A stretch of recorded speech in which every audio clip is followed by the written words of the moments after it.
সুনামগঞ্জে বিএসএফ এর গুলিতে বাংলাদেশি নিহত। সুনামগঞ্জে ভারতীয় সীমান্তরক্ষী বাহিনীর বিএসএফ গুলিতে সাইদুল ইসলাম 23 নামে এক যুবক নিহত হয়েছেন বলে অভিযোগ উঠেছে।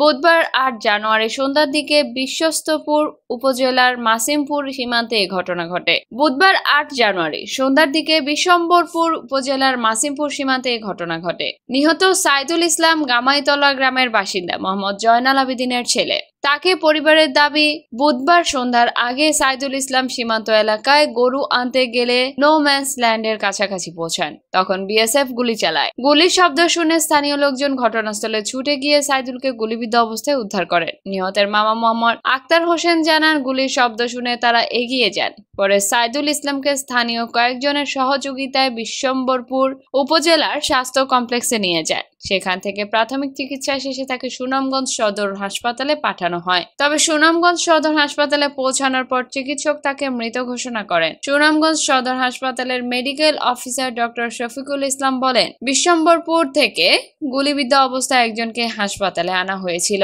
তবে হাসপাতালে পৌঁছানোর আগে তিনি মারা যান। নিহতের বুকে ও কোমরের উপরিভাগে 2টি গুলির ক্ষত পাওয়া গেছে। বিশ্বম্বরপুর থানার ভারপ্রাপ্ত কর্মকর্তা মুখলেসুর রহমান জানান, বাংলাদেশ সীমান্ত দিয়ে ভারত থেকে সাইদুল ইসলাম অবৈধভাবে চিনি আনতে গেলে বিএসএফ গুলি ছোড়ে।